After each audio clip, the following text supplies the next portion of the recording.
देख रहे हैं विंध्य वसुंधरा समाचार। रीवा मऊगंज में धान खरीदी घोटाला, प्रशासन को चकमा देकर करोड़ों की हेराफेरी। मध्य प्रदेश के रीवा और मऊगंज जिलों में धान खरीदी के अंतिम चरण में बड़े घोटाले का खुलासा हुआ है। प्रशासन पारदर्शिता बनाए रखने का दावा करता रहा, लेकिन खरीदी केंद्रों पर व्यापारी और अधिकारियों की मिलीभगत से भारी अनियमितताएं सामने आई हैं।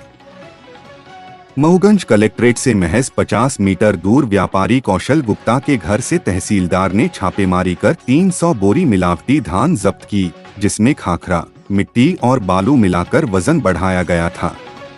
इस पूरे मामले में प्रशासन की लापरवाही या मिलीभगत पर सवाल खड़े हो रहे हैं। इस घोटाले का पर्दाफाश स्थानीय पत्रकारों द्वारा किए गए साहसी स्टिंग ऑपरेशन से हुआ। पत्रकारों ने प्रशासन को सूचना दी, जिसके बाद तहसीलदार ने कार्रवाई कर मिलावटी धान जब्त किया। जांच में सामने आया कि व्यापारी कौशल गुप्ता और उनके बेटे के पी गुप्ता कई समितियों और अधिकारियों से जुड़े हैं और वर्षों से धान में मिलावट कर विभिन्न क्षेत्रों में सप्लाई कर रहे हैं। इसके लिए इन्होंने दलालों का जाल बिछा रखा है, जो ओपन खरीदी केंद्रों से गोदामों तक इस घोटाले को अंजाम देते हैं। ओपन खरीदी केंद्रों में लूज धान और पाला प्रभावित धान के नाम पर बड़े पैमाने पर हेराफेरी की जा रही है।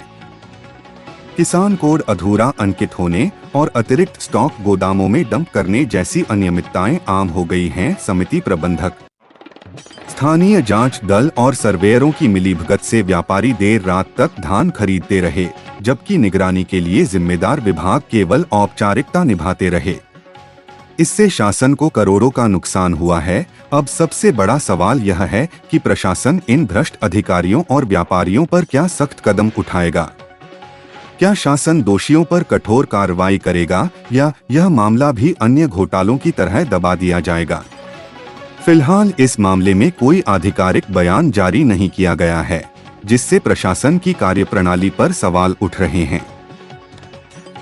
सर, आज आपके द्वारा एक व्यापारी के कार्रवाई क्या था पूरा मामला? यह था कि ये जानकारी मिली थी कि धान के खखरा में कुछ मिलाकर कुछ बिक्री करने का फिराक में है।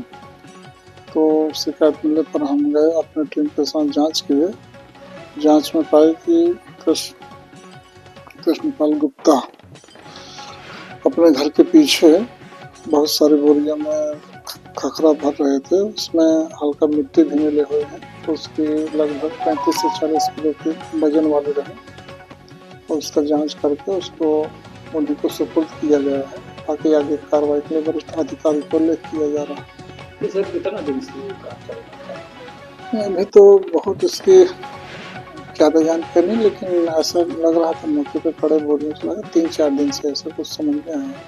तो ऐसे लोगों पर FIR क्यों नहीं की जाती? अब हमने अपनी ओर से अनुशंसा करा, हमारे वरिष्ठ अधिकारी जो भी होगा समुचित कार्रवाई करेंगे। इनके ऊपर एक बार पहले भी ऐसा मामला आया था। इसके तो मुझे संज्ञान में नहीं है, लेकिन यदि ऐसा है तो हम निश्चित रूप से जब भी होगा नियमानुसार उनके ऊपर कड़ी कार्रवाई की जाएगी।